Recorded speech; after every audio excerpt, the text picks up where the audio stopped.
Our next speaker is Matthias Gelber, Director of Sustainability at GSX Global Sustainability Exchange.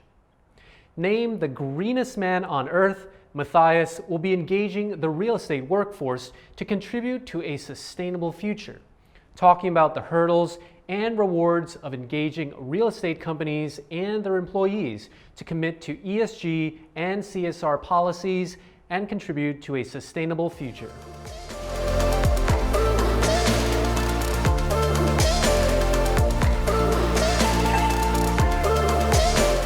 Loads of amazing things are happening in our property sector. Some of the mega trends that we are currently facing are aligned with buzzwords such as sustainability, ESG, or even CSR. CSR has been around for a long time already, whereas ESG is kind of a more recent trend. Let me first give you an overview over those concepts and what they really mean, and then we'll move forward towards the implementation of that in a real life context. How can we make it happen? How can we get the employees on board to really be motivated to make it happen on a day-to-day basis?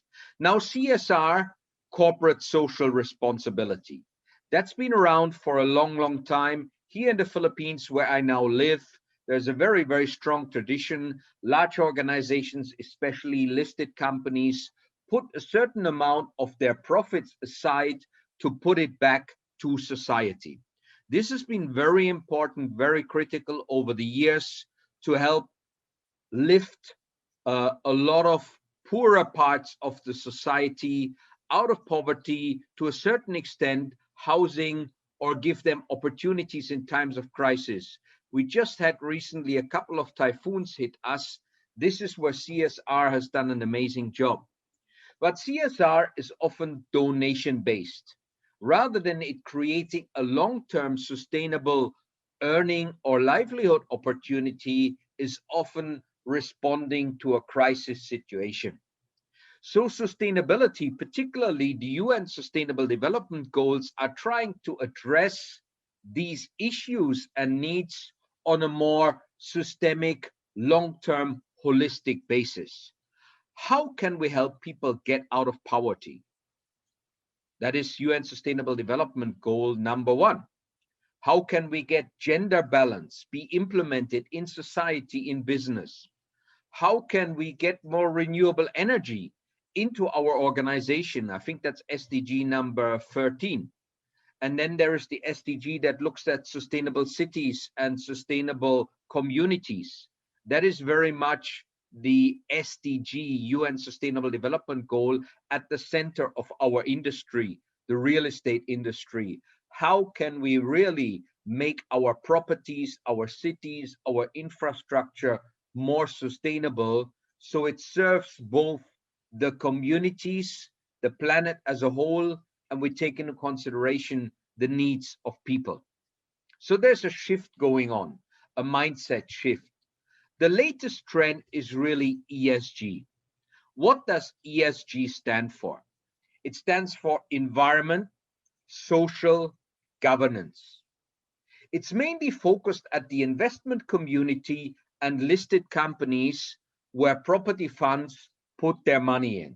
The rationale behind it is, if a company is well managed in environmental terms, in social terms, and from a governance perspective, governance is really about board composition, it's about avoiding any corruption, and it's all about how a business is managed in an appropriate, independent, and effective way, so that the shareholders and other stakeholders get maximum returns and value out of it.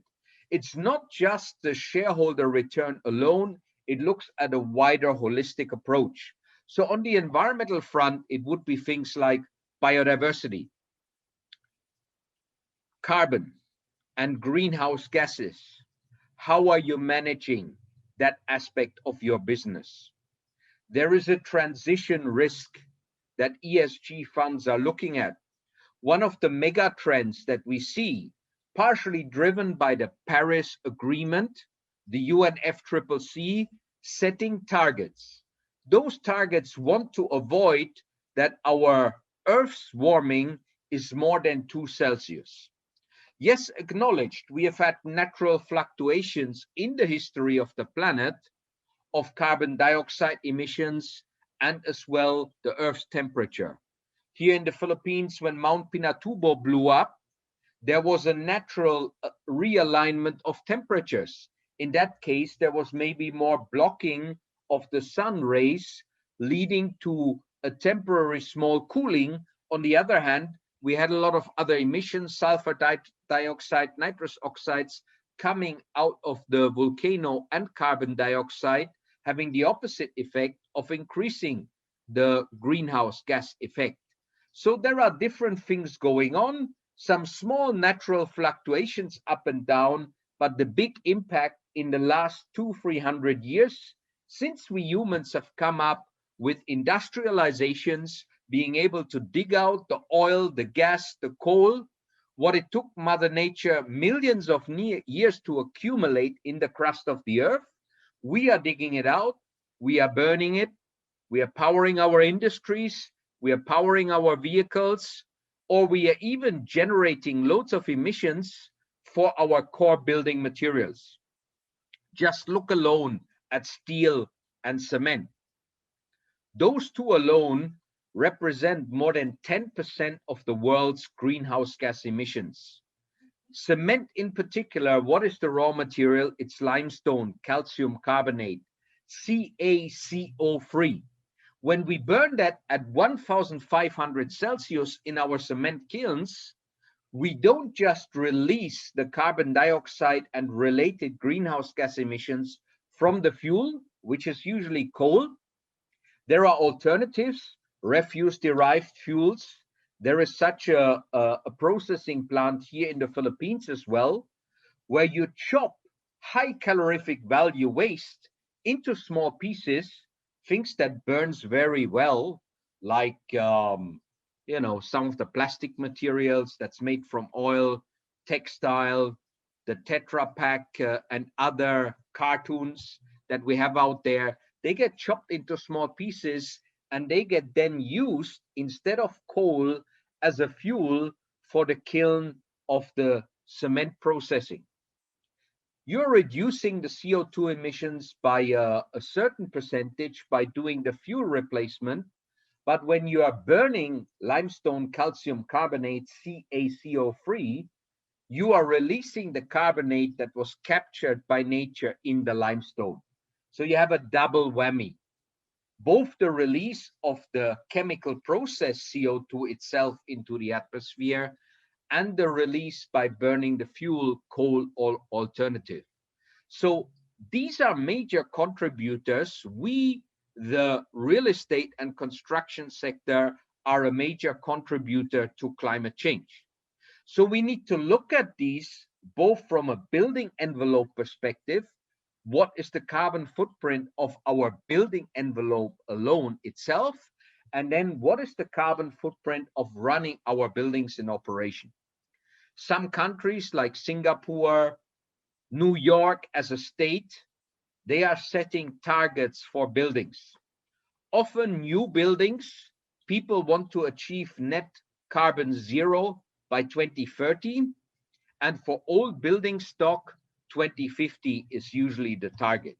Some large companies, some large real estate funds or REITs that are controlling properties are themselves setting such targets. We have seen here in the region, like Singapore or even Malaysia, governments setting certain targets under the Paris Agreement. In the Philippines, we already have one building from Arfa Land, which is net zero certified under the EDGE certification. It was the world's first that achieved that together with the local Verde Green Building certification and the LEED certification from the US. So there is loads of traction coming from the market itself, coming from national or local regulators. And this is very interesting, right? Even though we have seen under the now outgoing president in the US, the withdrawal from the Paris Agreement, the new incoming president will actually join the Paris Agreement again. But even though on a national level, the US decided to exit, it was actually the state governments, a lot of industrial large players that have still made very comprehensive commitments. So for investors into our sectors, the question of my property portfolio, what will be my transition risk?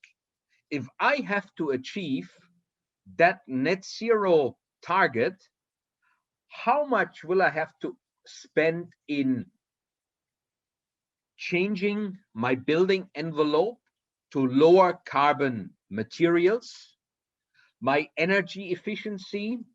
The main driver of your carbon footprint of your building and operation is your power consumption. We usually measure that in kilowatt hours per square meter per year. A very efficient building will have 100 and below of kilowatt hours per square meter per year. But it depends on the type of properties. Factories have usually a lower consumption, whereas an office here in the Philippines, where you have business process outsourcing, in business as usual, has a much higher consumption. Hotels as well have a much higher consumption because you have a density. Now, during our crisis, where we had lockdowns and where we had properties getting more and more empty because companies are shifting from working from the office to having employees work from home, that has obviously changed. The power consumption has gone down. Beside me being director of sustainability at Global Sustainability Exchange, I'm as well the ESG advisor to the Philippine Stock Exchange. Because we have lower occupancy and because we had a complete lockdown of our infrastructure in the early days of the COVID crisis, we will have a much lower power consumption this year than the year before when we were running full operations in the office. So that has obviously an impact on your indicator, kilowatt hours per square meter per year. So the figures that we will get in our sustainability for this year are not really easily comparable to the figures of the year before because we have much lower occupancy. But for your building to achieve net zero, you will need to measure your carbon footprint. This is what listed companies are doing already anyway, because there is the expectation that they report. Here in the Philippines, the Securities and Exchange Commission has already provided guidelines for sustainability reporting. They are very much aligned with the GRI, Global Reporting Initiative. There are some local components in there. And if you don't report, you will have to explain why. So it's not 100% mandatory yet here in the Philippines. It is already in other countries where maybe the stock exchange will ask the issuers, the listed companies, that they have to report certain metrics or have a full-blown sustainability report. But the investment community, the ESG funds, or the sophisticated property investors, whether they look at listed or non-listed assets, will already expect that and will make use of that information. Why? Because that information can give them an indication how far away is this property or this stock of properties or this listed property company that holds various assets, how far away is that from the transition goal of net carbon zero? How much money will have to be spent? And how efficient are these properties already? If you have a energy efficiency index performance of 100 kilowatt hour per square meter per year versus 200, that means your cost for electricity are half compared to the other building. That money that you are saving there goes straight to your bottom line. That makes a huge difference. So the investment community is looking at this, greenhouse gas emissions, how you're managing the biodiversity and the land use change, how you are managing the efficiency of your water consumption, your energy consumption, waste as well. Waste is an issue. There is the standard waste, there is the hazardous waste. Then there is as well, how are you capturing opportunities of new green building certification? Then when we look at the social aspect, the new mega trend now in buildings, and social is considered very highly important for the ESG rating agencies. How are you managing your employees? How are you managing the wellness, the health, the productivity of your employees?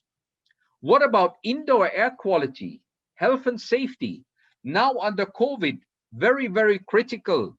If you are managing your building very well, one of the ASHRAE recommendations from the US and from other countries is you need fresh air in your building. Because if your air is stale, then the airborne virus particles can survive much longer in your building. This might lead to higher risk and higher rate of infections if you have somebody in the building there. Case studies were made. The airborne virus infection seems to be the main reason that it can spread inside of buildings. So if you're a restaurant operator, if you're running gyms, in Germany, the biggest spread of COVID infections was in an abattoir.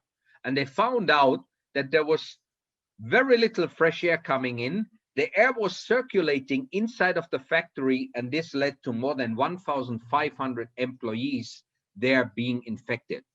Now a trend even that we have seen here in the Philippines, BPOs are getting ready to get their employees back in the future into their office. Some of them are using HEPA filters.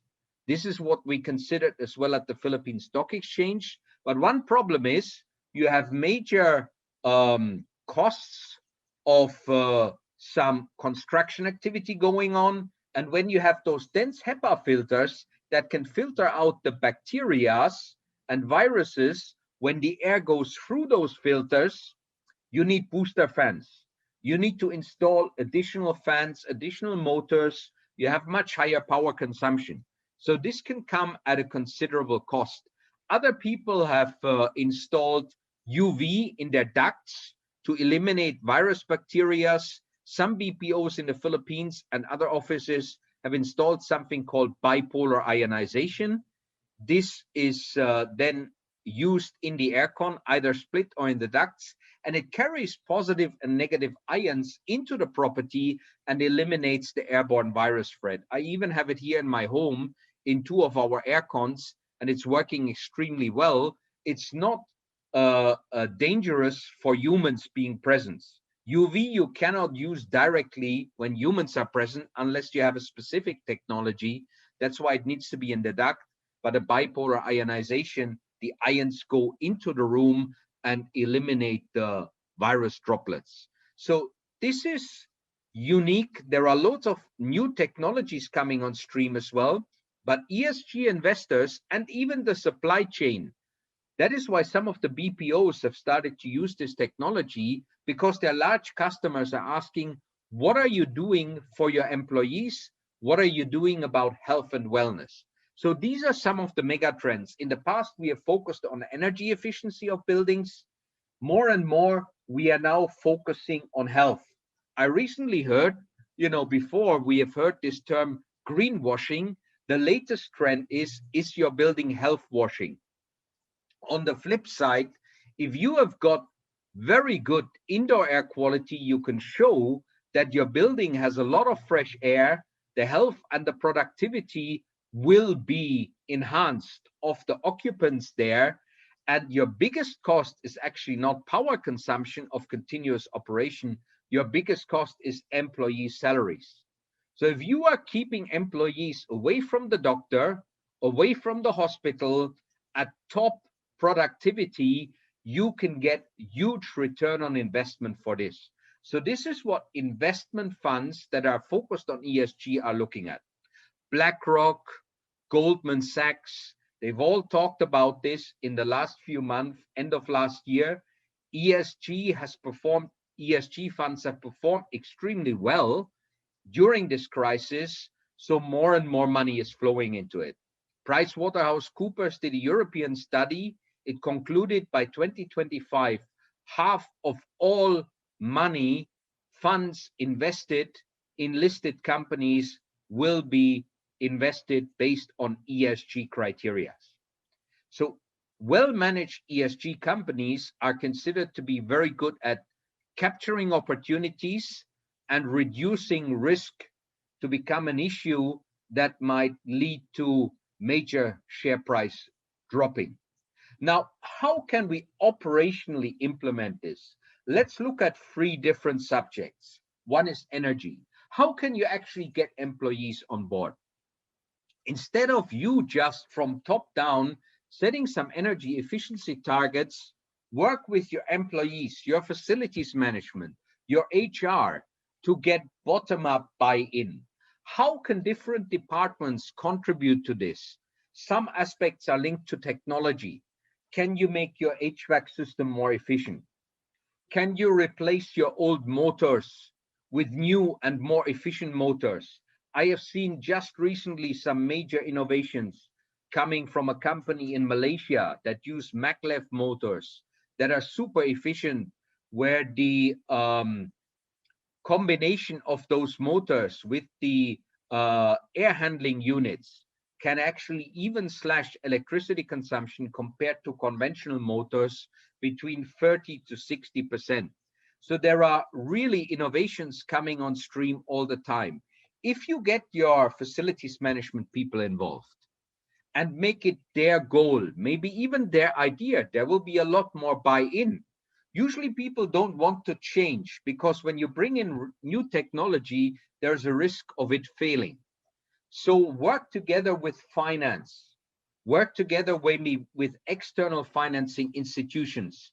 So you don't have it on the balance sheet, so you can do off-balance sheet financing. Those options are there increasingly. So get employees motivated.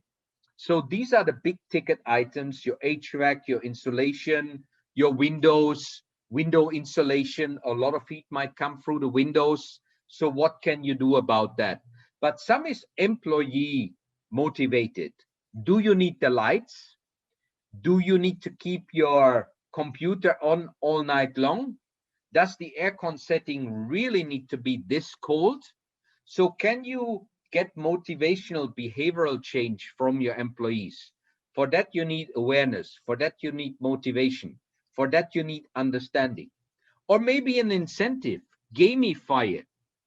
One incentive that we implemented in the Philippine Stock Exchange for our staff that works on cleaning the premises was we give them the chance to keep the money that we make from reselling recyclables. So if they are collecting old cardboard or other items that can be recycled, if they can keep the income generated from selling it to a registered and approved recycling company, then obviously their motivation will be so much higher.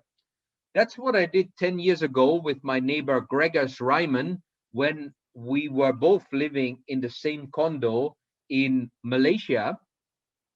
We realized our recycling efforts that he had started in front of his unit, asking residents to drop recyclables there, was seen by the cleaners as a competition. Yes, because the cleaners were already collecting and selling about 100 kilos of recyclables per month. So then we realized, whoa, we got to change this. Let's work with the cleaners, make it easier for them. We proposed a system for the condo management. It only cost 700 ringgit, that's less than $200 US.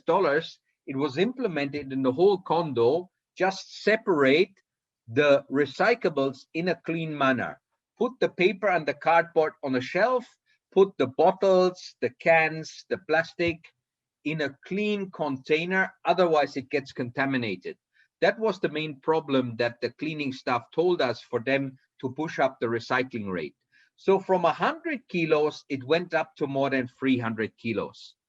If you motivate and incentivize your cleaning staff, they will help you to push up your recycling rate. So this is one critical way how we should actually get the motivation going. And then the topic that I mentioned earlier on the social aspects of ESG, health of your employees. Do some awareness campaigns.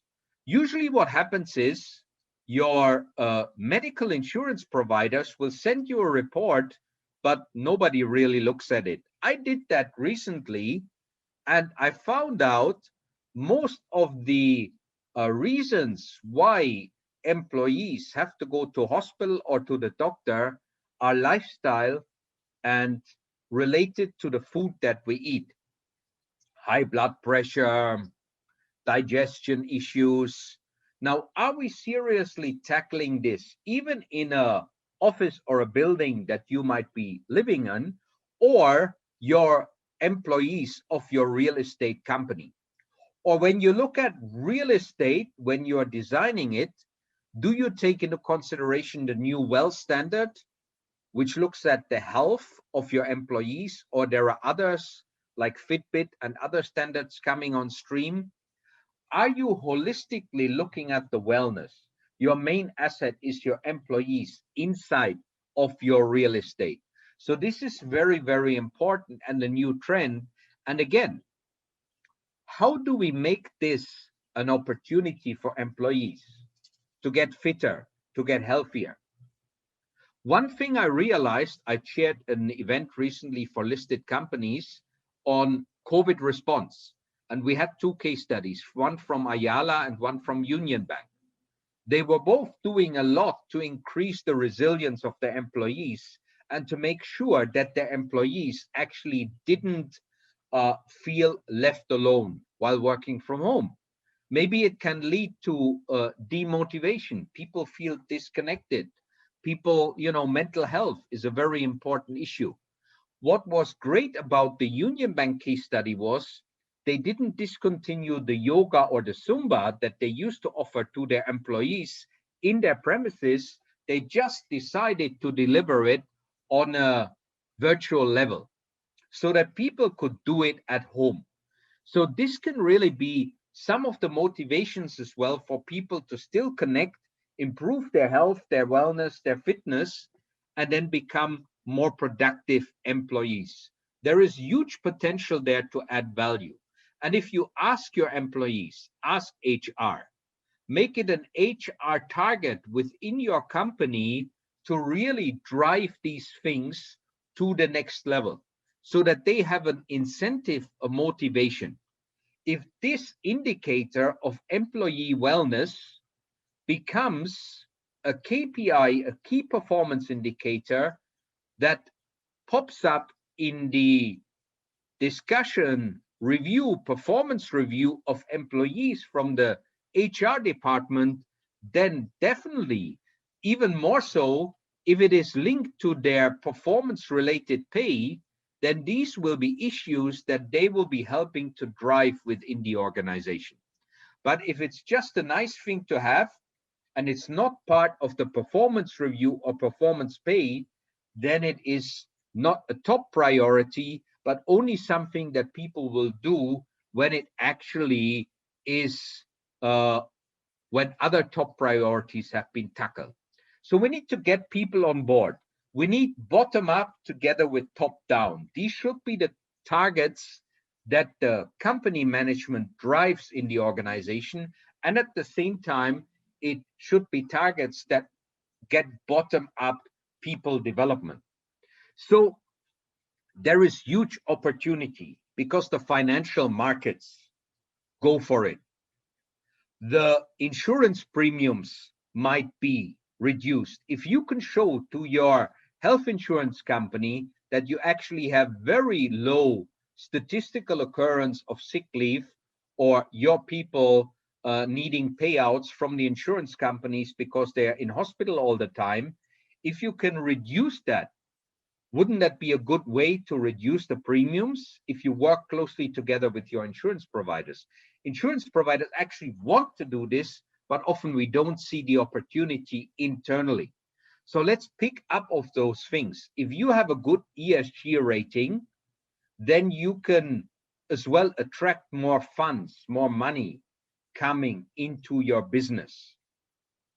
The big international funds will have more faith in you actually reducing downside risk and increasing upside potential for the future performance of your business, both in terms of share price, but as well in terms of how you work with all your other stakeholders.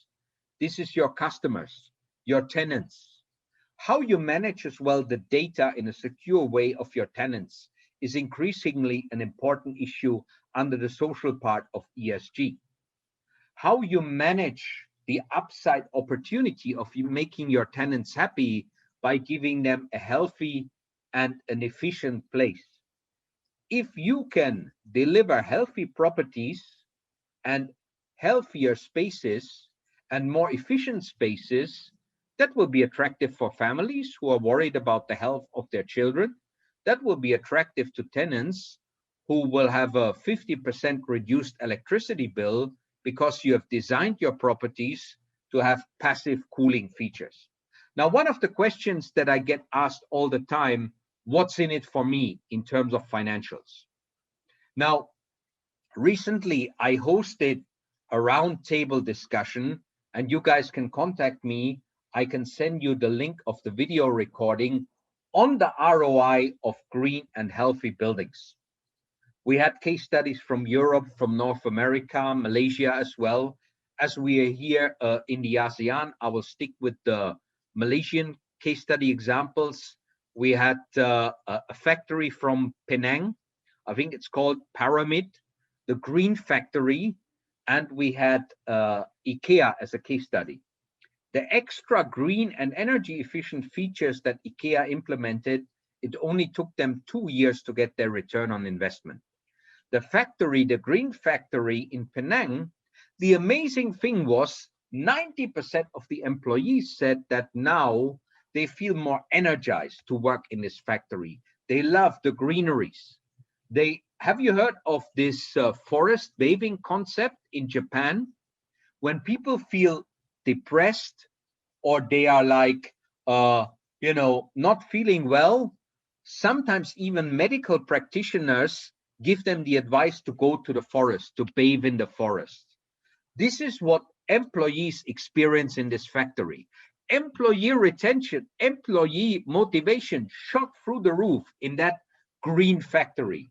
Google it. It's an amazing case study. One of the most mind-blowing case studies that I have seen is the United World College Singapore.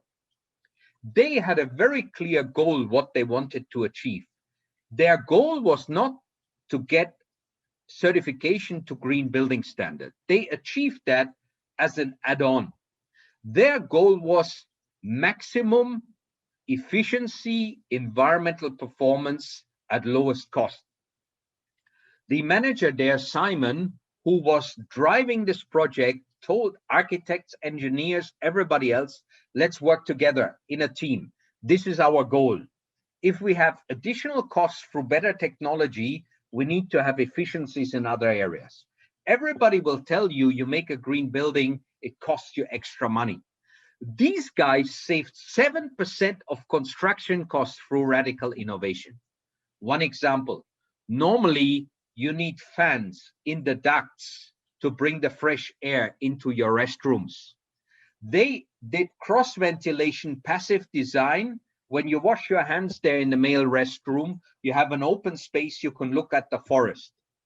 Cross ventilation was doing this. They told the building control authority, why do we need fans if Mother Nature does it? First time rejected, I think second time rejected. Okay, government regulators, please come and visit our site here and see for yourself. Wow, amazing. We can do a passive design. Nature can do the job that normally mechanical devices do the job. Okay, approved. You don't need this. A lot of money was saved. Their design was U-shaped. They put it in such a way that there was never any morning or afternoon sun directly hitting the windows of the classrooms. They didn't need blinds. Just imagine you have a school and you don't need to buy any blinds. Another $500,000 Singapore dollars or more saved. Loads and loads of innovations like that led to actual real savings. And you can only achieve that if you work together as a team. Or my friend Raymond Rufino, running the NEO offices in Metro Manila, in Taguig, he told me, Matthias, I have premium clients. I can charge a higher rent because my clients know they get top grade properties that are energy efficient, that are green certified, that are healthier than the standard properties. That's why they are coming to me, and that's why they are willing to pay some premium. Some fund managers have already evaluated the risk of certain REITs in terms of future climate change risk or climate-related disasters, flooding risk with regards to the real estate where it is. These issues are increasingly taken into consideration when people invest, when they buy real estate, or when they plan real estate. This is as well what banks are starting to take into consideration when they lend money to residential or even commercial properties. We are living in a time where if you invest in sustainability and ESG, you're on the right path. Green and healthy buildings will be the mega trend. If you don't build that into your plan for new construction or for existing buildings, you are going to miss out. This is the path. We will get big returns from investment, but let's do it right. Let's do it in the proper way. Look out for new technologies that are out there. Get in touch with me as well. Look out for green building certification, LEED, GBA, Verde here in the Philippines, WELL, Fitbit, the healthy building certifications. Use those criteria and as well connect with GSX, the Global Sustainability Exchange. We are actually planning to set up a platform, a one-stop shop to really bring this industry together with people, with technologies, with solutions, because we need to all work together for a better planet. And the real estate is nearly 50% of global greenhouse gas emissions.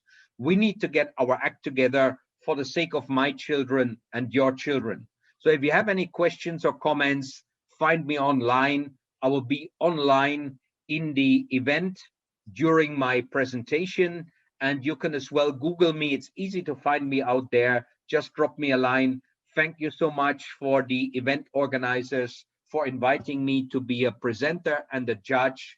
I really enjoy it. Looking forward to see you again next year, hopefully in a real physical event. This is what real property strategy is about. Maximizing the benefits you get from sustainability, environmental and health optimization, because it will determine the success of your business in the future.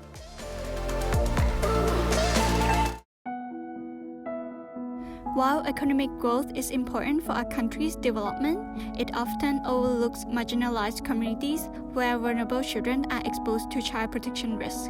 To address this critical gap, Bandek Foundation was founded 18 years ago to provide access to education, health, and safety services for vulnerable children living in construction site camps and urban slums in Thailand. Our approach is twofold. First, we provide direct support through our field programs that prepare children for school, ensure they have access to healthcare, and empower their parents. Second, our systemic impact is achieved through collaboration with the construction sector to improve children's well-being inside camps. Together with UNICEF, we developed the Chiang Mai Framework for Action, which provides recommendations on infrastructure, health, safety, and education for the construction sector. With these collaborations, we hope to equip the sector with tools to ensure that children living in their camps have access to all the opportunities they deserve.